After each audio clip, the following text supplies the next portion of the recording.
Approx, है ना। अब एफिशिएंसी हमारी जो इम्प्रूव हुई, उसका रीजन क्या था? हमने जो इक्विपमेंट यूज किए, उन्होंने ऐसा क्या किया जिससे हमारी एनर्जी एफिशिएंसी इम्प्रूव हो गई, है ना। तो वो वर्किंग अपने लास्ट लेक्चर में अपने पढ़ा था, उसमें क्या हुआ था अपन थोड़ा सा वो रिवाइज कर लेते हैं। उसमें क्या था कि हमारा जो कंप्रेसर था, उसने एयर सक किया from the atmosphere and sent to after the compression it's sent to the intercooler।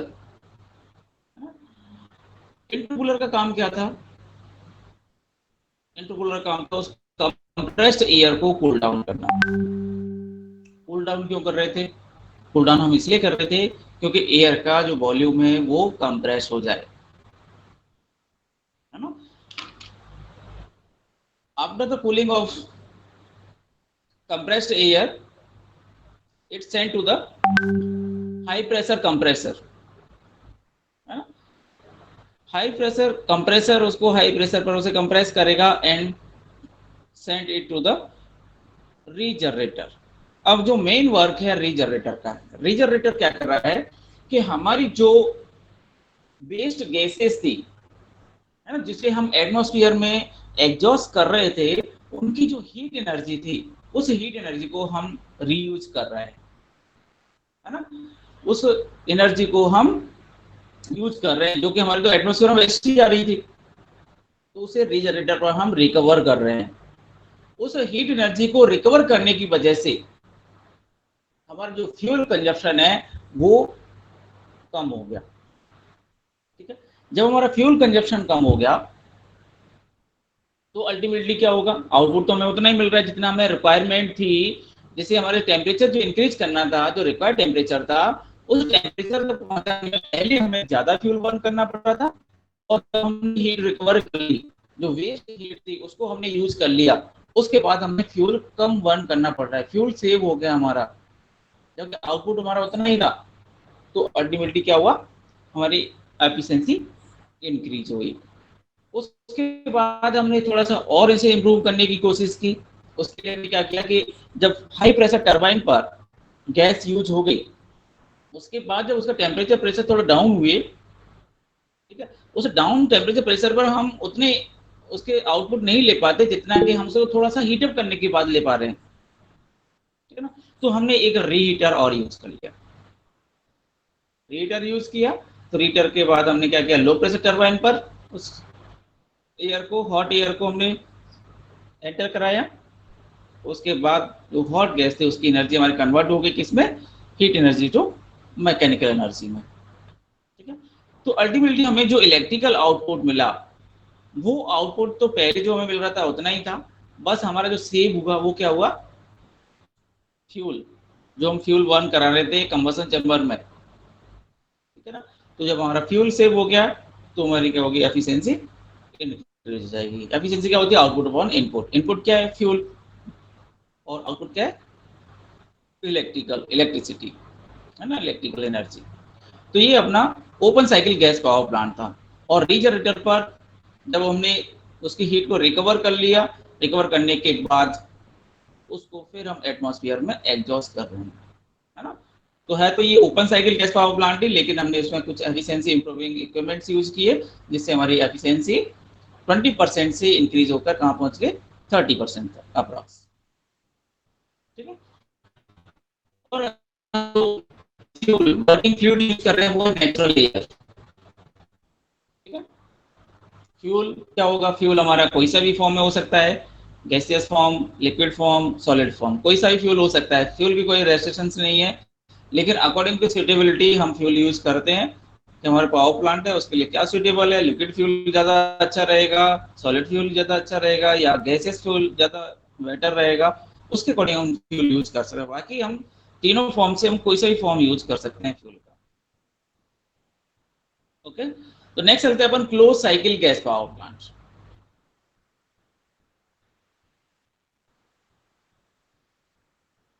Close cycle gas power plant में क्या होता है कि जैसे हमने ओपन साइकिल में देखा कि हम एग्जॉस्ट कर रहे हैं गैस को, है ना, ये आपको जो दिख रहा है, इसमें हमने क्या सर किया है? प्रेजेंट तो present your screen. अच्छा स्क्रीन शॉट नहीं हो रही, एक सेकंड एक सेकंड।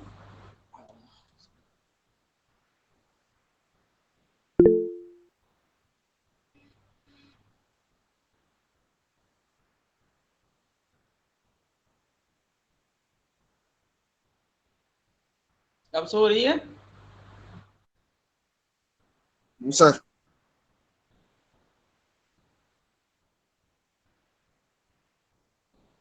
अब सो रही है? Yes, sir. Yes, sir. Yes, sir. Okay ठीक है। तो अपन जो open cycle gas power plant थोड़ा सा आपने रिवाइज किया है, वो अपने वैसे कल हो गया था है ना, और थोड़ा सा उसी को मैंने रिवाइज किया था है ना। तो अपन बात करें close cycle gas power plant की। तो close cycle gas power plant में क्या होता है कि हमारे जो वर्किंग फ्लूइड है, उसी वर्किंग फ्लूइड को हम अगेन एंड अगेन उसी को यूज करते जाते हैं। नया फ्रेश वर्किंग फ्लूइड अपन यूज नहीं करते हैं है ना। जो वर्किंग फ्लूइड हमारा यूज हो रहा है उसी को अपन first cycle, second cycle, third cycle again and again उसी को यूज करते हैं। तो वो जो इस तरह का पावर प्लांट होता है सो होता है close cycle gas power plant. जैसे अपन बात करें open cycle gas power plant में, हम यहाँ एग्जॉस्ट जो पॉइंट है यहाँ से हम इस गैस को एटमॉस्फेयर में जहाँ एग्जॉस्ट कर रहे हैं, ठीक है ना। अब close cycle gas power plant में क्या करते हैं, इसे एग्जॉस्ट नहीं करते हैं, एटमॉस्फेयर में एग्जॉस्ट नहीं करते हैं।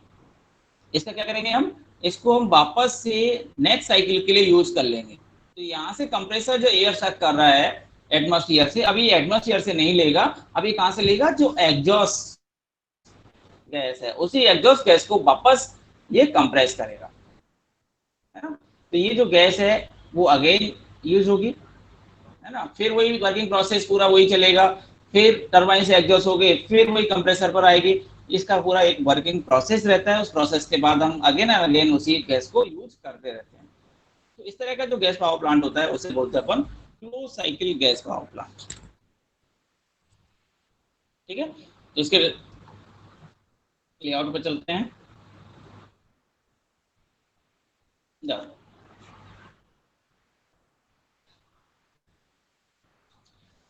Close cycle gas power plant, इसमें क्या हो रहा है, अब देखो इसमें जो डिफरेंस है वो क्या है। उसमें तो हम एटमॉस्फेयर से एयर सक कर रहे थे और एटमॉस्फेयर में हम वापस एग्जॉस्ट कर रहे थे। Close cycle gas power plant में हम ना तो एटमॉस्फेयर से सक कर रहे हैं और ना ही एटमॉस्फेयर में एग्जॉस्ट कर रहे हैं। अब जब हम उसी गैस को पर्टिकुलर यूज करना है तो हम ऐसी कोई गैस यूज करें जिससे हमें ज्यादा एनर्जी ट्रांसफर हो सके है ना, जो ज्यादा से ज्यादा एनर्जी हमारी कन्वर्ट हो सके है ना। तो सुटेबल गैस हम यूज करेंगे। तो सुटेबल गैस कौन सी होंगी, कौन कौन सी गैस हम यूज करते हैं इसमें as a working fluid.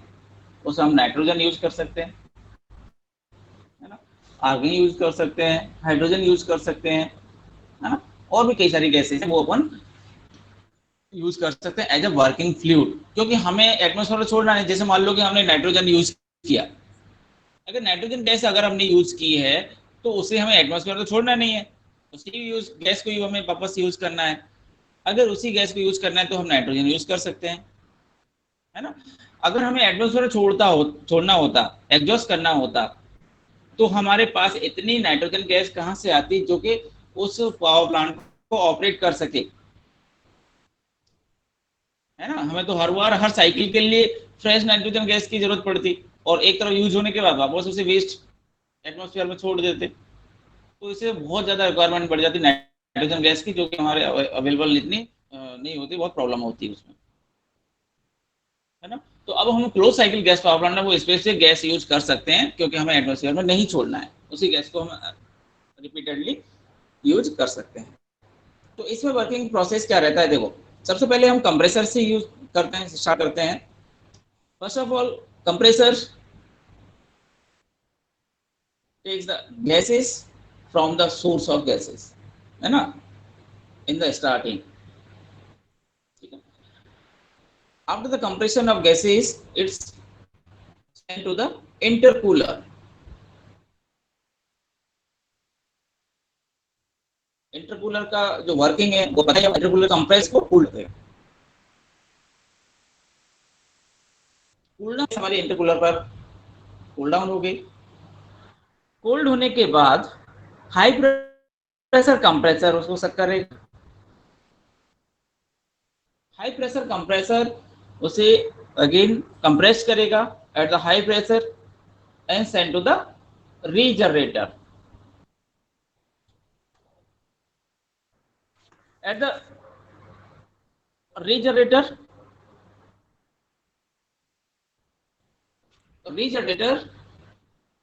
extract the heat energy from exhaust gas from the turbine, है ना। उस एनर्जी को रिकवर करेगा, एक्सट्रैक्ट करेगा किसमें, उस कंप्रेस्ड गैस में। यहाँ से जो कंप्रेस्ड गैस जा उस कंप्रेस्ड गैस क्या हो जाएगी, हीट अप हो जाएगी। किसकी वजह से, जो हमारी एग्जॉस्ट गैसेज में जो हीट एनर्जी थी, उस हीट एनर्जी को ये क्या करेगा, एक्सट्रैक्ट करेगा किसमें, इस कंप्रेस्ड गैस में। ठीक है, तो ये जो कंप्रेस्ड गैस है वो क्या होगी, हीटअप होगी जाए। हीटअप होने के बाद इसमें जो हमने टेम्परेचर इंक्रीज कर दिया, टेम्परेचर इंक्रीज करने के बाद हम भेजेंगे इसको कहां पर, कंबसन चैम्बर। ये हमारा कंबसन चैम्बर। इस कंबसन चैम्बर में क्या होगा, हमारा गैस एंड फ्यूल दोनों मिक्स होके बर्न होगा। अब जब हमारे फ्यूल बर्न होगा तो हमारी जो कंप्रेस्ड गैस थी, उन कंप्रेस्ड गैस का टेम्परेचर ऑलरेडी हमने इंक्रीज कर रखा था। ठीक है, जब हम फ्यूल बर्न करेंगे तो हमारा जो रिक्वायर्ड टेम्परेचर है at the point of turbine inlet port, हमारा जो रिक्वायर्ड टेम्परेचर है उस टेम्परेचर तक पहुंचाने में हमें जो फ्यूल बर्न करना पड़ेगा वो हमारा फ्यूल सेव हो जाएगा, कम बर्न करना पड़ेगा, क्योंकि हमने गैस का टेम्परेचर तो पहले से ही बढ़ा रखा है ना, और उसे रिक्वायर्ड टेम्परेचर पहुंचाने में हमें कम फ्यूल बर्न करना पड़ेगा। तो वहां से हमारे फ्यूल सेव हो गया। उसके बाद उस हॉट गैस को हम क्या एंटर कराएंगे, टरबाइन पर, हाई प्रेशर टरबाइन पर, बिकॉज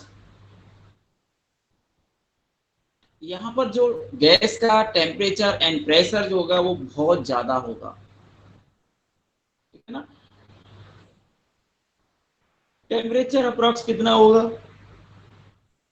जो कंबसन चैम्बर का जो टेम्परेचर है वो 1600 डिग्री सेल्सियस के आसपास होता है। फिर उसको हम कूल डाउन करते हैं। कूल डाउन कैसे करते हैं, हमारी जो कंप्रेस्ड गैस है उस कंप्रेस्ड गैस को हम डायरेक्टली उसमें ऐड कर देते हैं, है ना, हॉट गैसेस में, यानी कि कंबसन चैम्बर को बाईपास कर देते हैं। अगर बाईपास करेंगे तो दोनों मिक्स हो गए तो हमारा जो टेम्परेचर है वो टेम्परेचर कितना हो जाएगा, थोड़ा डाउन हो जाएगा। डाउन हो गया, कितना हम रखते हैं, अप्रोक्स 800 डिग्री सेल्सियस। ठीक है, फ़ारेनहाइट में बात करें तो 1500 डिग्री, है ना, के आसपास हम टेम्परेचर इसका रखते हैं। ठीक है, जिससे कि हमारे टरबाइन की जो ब्लेड है वो मेल्ट ना हो जाए, है ना, वो इजीली बियर कर सके उस टेम्परेचर एंड प्रेशर को।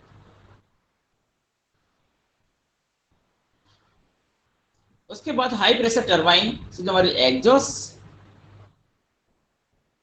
गैस है उसे हम भेजेंगे रीहीटर पर, है ना। रीहीटर पर हम क्यों भेज रहे हैं, क्योंकि हमारे जो टेम्परेचर प्रेशर जहाँ थोड़ा डाउन हुआ है तो वहां से ये रीहीटर क्या करेगा, उसको थोड़ा इंप्रूव करेगा, और इंप्रूव करने के बाद send it back to the low pressure turbine. Low pressure turbine पर हम उसका यूज करेंगे। लो प्रेशर टरबाइन में क्या करेगा, उसकी जो हीट एनर्जी है उसको मैकेनिकल एनर्जी में कन्वर्ट करेंगे। उसके बाद हमारी जो एग्जॉस्ट गैसेज हैं, फाइनल एग्जॉस्ट गैसेज, है ना, जो हमारी टरबाइन से निकल रही है उसको हम भेजते हैं कहां पर, रीजनरेटर पर। ठीक है, और टरबाइन से जो मैकेनिकल एनर्जी डेवलप हुई है उस मैकेनिकल एनर्जी को हम यूज कहां करते हैं, उस मैकेनिकल एनर्जी का मेजर पार्ट यूज होता है कंप्रेसर साइड में। कंप्रेसर यूज करते हैं उसको, है ना। कंप्रेसर ने उसे कंज्यूम किया, और उसका जो माइनर पार्ट है, माइनर मीन्स अगर देखिए कि approx 65% of the developed mechanical power is used at the compressor, and remaining 35% of mechanical energy use at the alternator. ठीक है, अल्टरनेटर क्या करेगा, उस मैकेनिकल एनर्जी को कन्वर्ट करेगा इलेक्ट्रिकल एनर्जी में, एंड जो हमें फाइनल आउटपुट मिलेगा वो फाइनल आउटपुट और इनपुट, अगर इसके टोटल एफिशिएंसी अगर हम देखें तो एफिशिएंसी इसकी होती है ना 20 के आसपास, लेकिन इसमें हमने already efficiency improving equipments use किए हैं, तो इसकी जो एफिशिएंसी है ना, वो बढ़ के 35 to 40% तक पहुंच जाती है ना। तो कंप्रेसर हमने जो यूज किए, कंप्रेसर पर भी हमने थोड़ा जो मॉडर्न गैस पावर प्लांट की हम बात करते हैं, तो इनकी जो एफिशिएंसी है वो 35 to 40% तक इम्प्रूव हो जाती है close cycle gas power plant, क्योंकि हमने इसमें गैस भी स्पेसिफिक गैस यूज की है ना, नेचुरल गैस नहीं है। एवरीथिंग इंप्रूविंग इक्विपमेंट्स हमने यूज किए हैं, है ना। तो ये सब यूज करने के बाद इसकी एफिशिएंसी हमारी 35 to 40% तक पहुंच जाती है। ठीक है, what is the use of starting motor, है ना। तो इसका जो हम यूज करते हैं केवल स्टार्ट करने के लिए, because first of all we run the compressor, है ना। तो कंप्रेसर सबसे पहले हमारा रन करेगा, उसके बाद तो कंप्रेस्ड एयर आएगी, कंप्रेस्ड एयर को हम हीट अप करेंगे, उस हॉट गैस को टरबाइन पे यूज करेंगे, तब टरबाइन हमारी मैकेनिकल एनर्जी डेवलप करेंगी। उससे पहले तक तो हमें स्टार्टिंग मोटर की ही हेल्प लेनी पड़ती है ना। स्टार्टिंग मोटर ही उसे रन कराएगी। ठीक है, और ये सारे equipments turbine, compressor, alternator, shaft एक हिसाब से कनेक्टेड होते हैं, और sometimes we use the gear system. ठीक है, अगर हमें किसी स्पीड को वेरी करना है, उसका कुछ चेंजेस करने हैं, अल्टरनेटर की स्पीड में कोई वेरिएशन करने हैं, है ना, कोई मान लो कि इसकी टरबाइन की स्पीड हमें कम मिल रही है, अल्टरनेटर पर ज्यादा स्पीड चाहिए, तो हम गियर सिस्टम यूज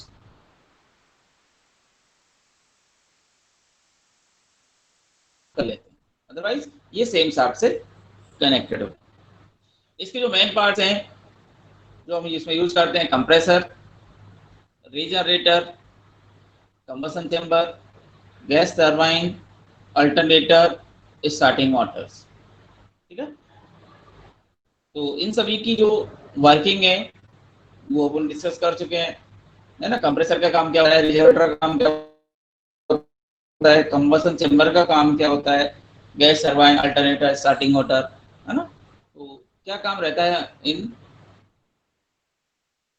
इक्विपमेंट्स का। ठीक है, जब अपन फ्यूल की बात कर रहे हैं, ठीक है ना, तो फ्यूल इसमें हम कोई सा भी फ्यूल यूज कर सकते हैं, है ना। जनरली हम ऑयल यूज करते हैं और समटाइम्स गैसेस फ्यूल यूज करते हैं, सॉलिड फ्यूल हम रेयरली यूज करते हैं। ठीक है, क्योंकि सॉलिड फ्यूल को हमें इंसर्ट कराने में बहुत प्रॉब्लम होती है, क्योंकि सॉलिड फ्यूल को हम किसी नोजल के थ्रू अपन इंसर्ट नहीं करा सकते, उसके लिए तो सब फिजिकल पोर्शन चाहिए, फिजिकल पार्ट हमें कुछ ओपन करना पड़ेगा उस कंबसन चेंबर का। अगर हमने कोई फिजिकल पार्ट उसका ओपन कर दिया तो उससे तो हमारी बहुत प्रॉब्लम हो जाएगी, प्रेशर डाउन हो जाएगा, है ना। और वो जो वहां पर जो हमारी हॉट गैसेस हैं वहां से लीक भी हो सकती हैं, और at the running time we can't fill the fuel in the combustion chamber. ठीक है, तो ये भी बहुत बड़ी प्रॉब्लम है। तो इसलिए हम जनरली जो यूज होता है गैसियस फॉर्म में या ऑयल फॉर्म में, लिक्विड फॉर्म में। ठीक है, तो और वर्किंग फ्लूइड हम जो यूज करते हैं, ये तो हम जनरल जो नेचुरल गैस है वो भी यूज कर सकते हैं, है ना। नाइट्रोजन यूज कर सकते हैं, हीलियम गैस यूज कर सकते हैं, आर्गन यूज कर सकते हैं, हाइड्रोजन यूज कर सकते हैं, हीलियम जिनोन का मिक्सर यूज कर सकते हैं, हीलियम कार्बन डाइऑक्साइड का मिक्सर यूज कर सकते हैं, है ना। ये सारे गैस अपन यूज कर सकते हैं एज अ वर्किंग फ्लूइड, है ना, in the gas power plant. ठीक है, तो ये था अपना close cycle gas power plant. इसमें किसी को कोई डाउट है तो आप पूछ सकते हो। No sir. कोई डाउट नहीं है, चलें आगे।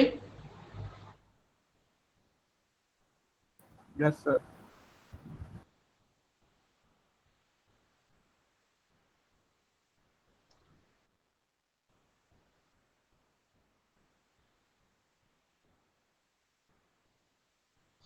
ठीक है, सब नेक्स्ट चलते हैं अपन। नेक्स्ट अपन चलते हैं combined cycle gas power plant.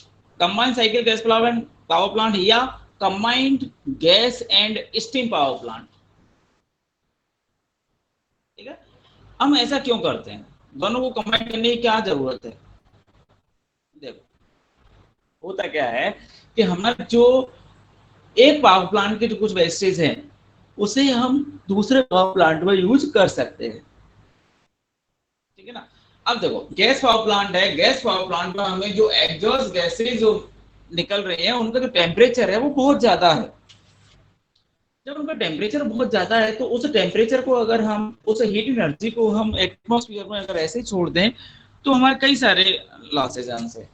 एक तो ग्लोबल वार्मिंग बढ़ेगी, ग्लोबल ग्लोबल वार्मिंग की प्रॉब्लम आएगी ना, क्योंकि एटमॉस्फेरिक टेम्परेचर बढ़ेगा।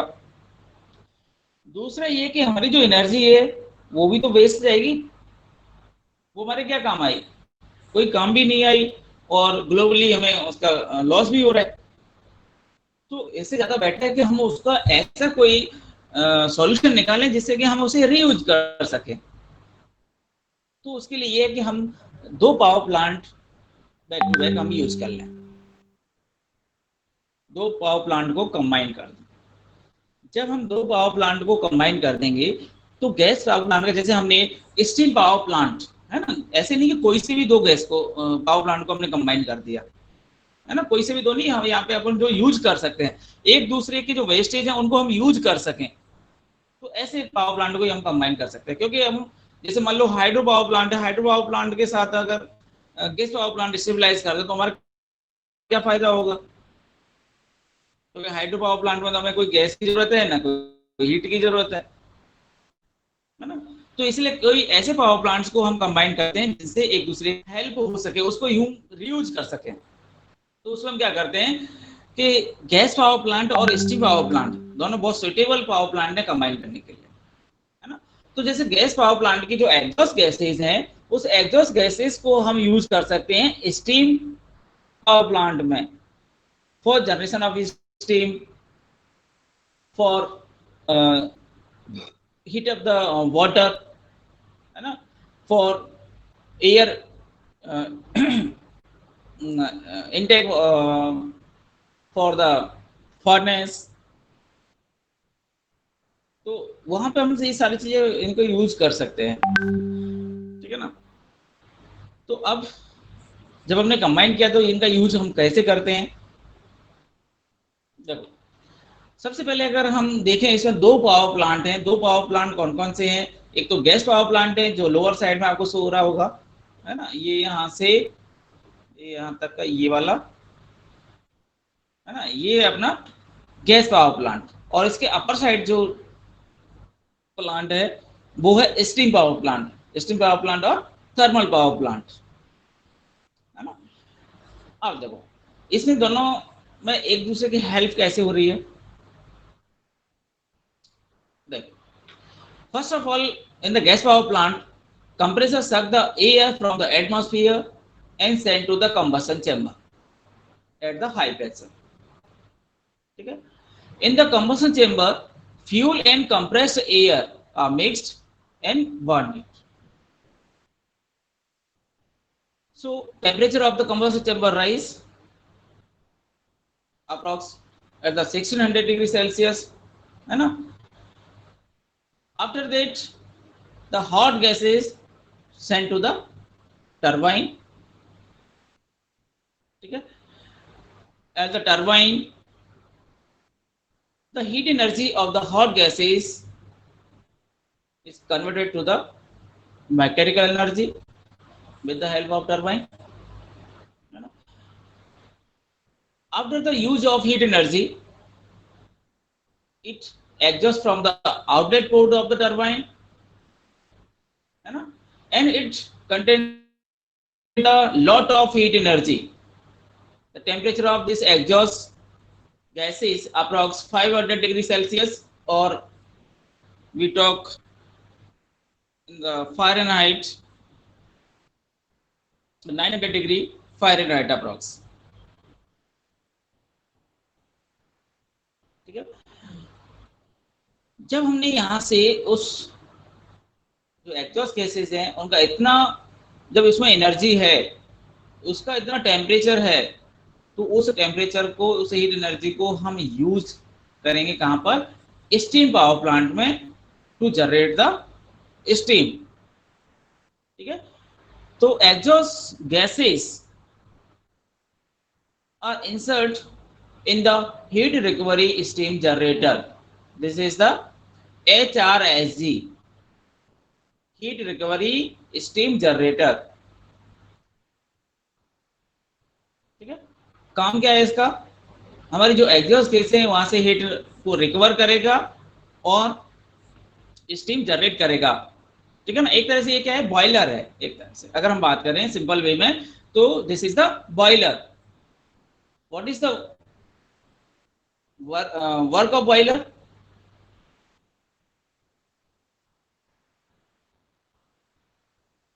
Boiler is used to generate steam, है ना? तो सेम पर्पज है, बस इसका नाम चेंज कर दिया। नाम हमने चेंज क्यों किया? क्योंकि हम उसको हीट को रिकवर करके कर रहे हैं। हीट किसकी थी? इन्होंने यहाँ कोई फील्ड बर्न नहीं किया, ये हीट थी गैस पावर प्लांट की एग्जॉस्ट गैसेस की, उसको हमने रिकवर किया।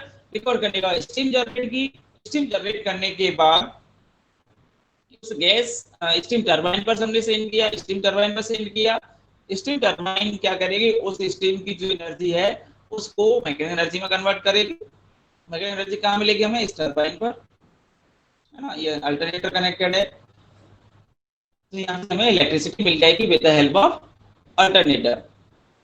After the use of steam, it exhausts from the outlet port of the turbine and sent to the condenser. What is the purpose of condenser?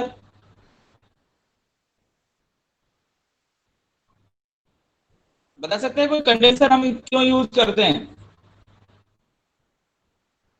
तो जो steam होती है उसको वापस मतलब पूरा मतलब वाटर में कन्वर्ट करने के लिए। बिल्कुल सही, है ना? बहुत सही बताया आपने। हमारा जो कंडेंसर है, कंडेंसर को हम यूज करते हैं बिकॉज ऑफ हमारा जो स्टीम है उसको कूल डाउन करके वाटर में कन्वर्ट करना पड़ता है ना? हमें फॉर्म चेंज करनी होती है। फॉर्म चेंज करने की जरूरत क्यों पड़ी? Because of we want to lowest pressure at the outlet port of the turbine, है ना? तभी तो हमारा प्रेशर डिफरेंस ज्यादा होगा। स्टीम जहां से इनलेट हो रही है टरबाइन में, इनलेट पोर्ट है टरबाइन का उस पॉइंट पर, और एग्जॉस्ट पोर्ट है उस पॉइंट पर, हमारा जितना ज्यादा प्रेशर डिफरेंस होगा उतनी ही ज्यादा मैकेनिकल आउटपुट मिलेगा फ्रॉम द टरबाइन। ठीक है, इसलिए हम क्या करते हैं? एग्जॉस्ट पोर्ट में हम कंडेंसर यूज करते हैं, जिससे कि स्टीम हमारे वाटर में कन्वर्ट हो जाती है, और जैसे ही वाटर में कन्वर्ट होगी तो उसका जो प्रेशर है वो क्या हो गया? मिनिमम प्रेशर खत्म। प्रेशर खत्म हो गया तो इधर प्रेशर खत्म, इधर हाईएस्ट प्रेशर, तो हमारा जो डिफरेंस है वो हमें मैक्सिमम मिल जाता है। ठीक है, तो इधर कूलिंग टावर हमारा स्टेबलाइज है, स्टेबलाइज कूलिंग टावर की वजह से की हेल्प से हमारा कंडेंसर वर्क करता है ना? कंडेंसर के बाद हम उस वाटर को वापस रीयूज करते हैं और send back to the HRSG, है ना? हीट रिकवरी स्टीम जनरेटर में वापस से करते हैं with the help of pump. ठीक है ना? अब इसमें जो डायरेक्टली दे रखा है, डायरेक्टली ऐसे वैसे होता नहीं है ये, इसमें बहुत सारे जो इक्विपमेंट्स हमने यूज किए थे स्टीम जनरेटर में, आपने देखा होगा यहाँ पर फीड वाटर पंप, जनरेटर, है ना? ये सारे बहुत सारी चीजें थी, है ना? इजेक्टर पंप, ये सब कुछ यूज होता है, लेकिन यहाँ पे हमें उसको स्पेसिफाई नहीं करना है। स्टीम पावर प्लांट आपने अलग से पढ़ रखा है, बस हमें यहाँ पर इसको ये बताना है कि हम स्टीम पावर प्लांट और गैस पावर प्लांट को कंबाइन कैसे करते हैं। तो मेन इक्विपमेंट्स यहाँ यूज किए हैं, बाकी जो छोटे छोटे जो इक्विपमेंट्स जितने भी होते हैं, है ना, वो सारे इक्विपमेंट्स यहाँ यूज होते हैं, है ना, स्टीम पावर प्लांट में। बट यहाँ पर हमें उन सबको दिखाने की जरूरत नहीं, क्योंकि सेपरेटली हमने उसकी स्टडी करी ली है स्टीम पावर प्लांट की, तो इसलिए हमने यहाँ पर वो शो नहीं किए हैं, है ना? तो हम वापस से उस हीट रिकवरी स्टीम जनरेटर में वापस वाटर को फीड कर देते हैं, और फिर नेक्स्ट साइकिल में वापस से जो एग्जॉस्ट गैस आएगी उनकी गैसेस को वापस रिकवर करेंगे, और इस तरह से ये कंटिन्यू प्रोसेस चलता रहता है। अब अगर हम कंटिन्यू प्रोसेस जब ये चलेगा, दोनों का कंबाइंड ऑपरेशन की हम बात करें, दोनों का जो कंबाइंड आउटपुट हमें जो मिलेगा, है ना, वो हमें दो जनरेटर से मिल रहा है। इलेक्ट्रिक आउटपुट है हमारा और इनपुट क्या है, फ्यूल। ठीक है, आपको ध्यान रखना, जब एफिशिएंसी की हम बात करते हैं, है ना, तो एफिशिएंसी कई तरह की एफिशिएंसी इसमें हो सकती है ना। किसी हम थर्मल एफिशिएंसी की हम बात कर सकते हैं, है ना, या टरबाइन एफिशिएंसी की बात कर सकते हैं, अल्टरनेटिव एफिशिएंसी की हम बात कर सकते हैं। लेकिन अभी अब हम बात कर रहे हैं ओनली ओवरऑल एफिशिएंसी, है ना, ओवरऑल एफिशिएंसी। जब ओवरऑल एफिशिएंसी की हम बात कर रहे हैं, तो ओवरऑल एफिशिएंसी हमारा ओवरऑल आउटपुट क्या है, इलेक्ट्रिसिटी, इलेक्ट्रिकल आउटपुट, है ना, और ओवरऑल इनपुट क्या है, फ्यूल, है ना। जो कंबसन चैम्बर में हम फ्यूल बर्न कर रहे हैं, दूसरा हम फ्यूल बहुत माइनर क्वांटिटी में अपन यूज कर सकते हैं यहाँ पर स्टीम जनरेटर में, है ना। और अगर हमारा जो स्टीम पावर प्लांट अगर थोड़ा सा लोअर स्केल का है, तो हमें यहाँ जरूरत नहीं है, केवल HRSG जनरेटर ही सफिशिएंट स्टीम जनरेट कर देगा। तो हमें फ्यूल केवल बर्न किया कहाँ पर, गैस पावर प्लांट में। और हमें आउटपुट कहाँ से मिला, दो जगह से। एक तो स्टीम पावर प्लांट हमने एक अल्टरनेटर लगा रखा है, वहां से हमें आउटपुट मिल गया, और दूसरा आउटपुट हमें कहां से मिला, गैस पावर प्लांट का। ठीक है ना, तो ये दो आउटपुट हमें मिल गए। और फ्यूल हमने बर्न किया कहां पर, गैस पावर प्लांट में, कंबसन चेंबर पर। ठीक है, तो इसकी जो एफिशिएंसी है, वो एफिशिएंसी अप्रॉक्स 60% तक पहुंच जाती है। ठीक है ना, तो ये एफिशिएंसी इंक्रीज होकर कहां तक पहुंच जाती है, अप्रॉक्स 60% तक, है ना, 60 to 65%, है ना। और अगर इसे सही तरीके से यूज करते हैं और इसमें एनर्जी एफिशिएंसी इक्विपमेंट्स यूज करते हैं, तो ये अप्रॉक्स 68% तक भी इम्प्रूव हो जाता है ना। तो इसकी जो एफिशिएंसी हमें काफी बहुत अच्छे इसके रिजल्ट्स मिले, तो अपन इसको जनरली यूज करते हैं combined cycle gas power plant. Clear है ये?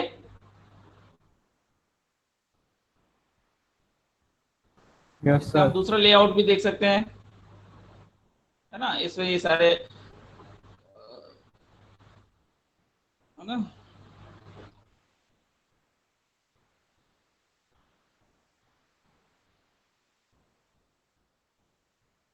ये जो लेआउट है वो सिमिलर लेआउट है ना। इसमें भी वो सेम ही है ना, इसमें कंफ्यूज नहीं होना है कि ये दो दो लेआउट कैसे हैं, तो वो सेम ही लेआउट है, बस थोड़ा सा बनाने का तरीका अलग है ना। इसमें जो गैस पावर प्लांट जो अपर साइड में शो किया हुआ है यहाँ पर, ये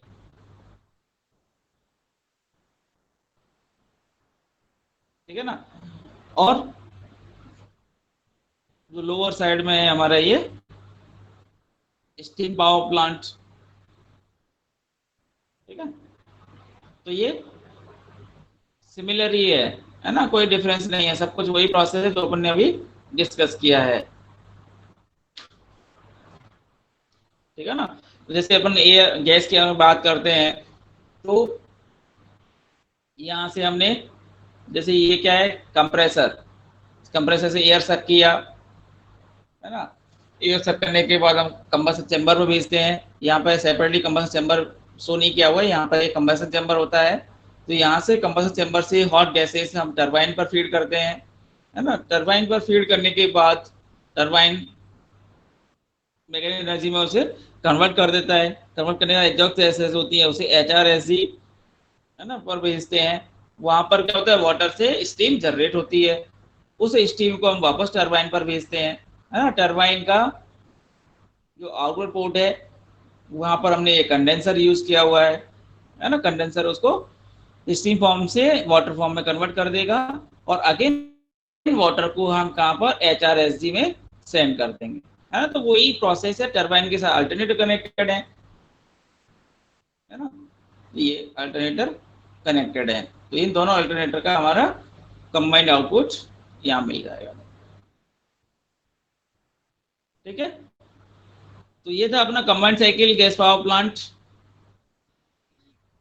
क्लियर है यहाँ तक? Yes sir. ठीक है, ये जो आपके नोट्स हैं इस गैस पावर प्लांट के, मैंने आपके क्लासरूम पर सेंड कर दिए हैं, आपको मिल जाएंगे। दूसरा ये कि जिन स्टूडेंट्स ने क्लासरूम दो दो आईडी से ज्वाइन कर रखा है वो प्लीज एक आईडी को रिमूव कर दें, ओनली वन आईडी से ही उसे ज्वाइन करें। ठीक है, तो एक दो स्टूडेंट हैं जिन्होंने डबल आईडी से ज्वाइन कर रखा है, तो वहां से एक आईडी को रिमूव कर दें, है ना। आपको जो आईडी रखनी है वो आप रख लें और दूसरी आईडी को रिमूव करते हैं। ठीक है, इसके नोट्स मैंने आपको गूगल क्लासरूम पर सेंड कर दिए हैं। तो ठीक है, आज के लिए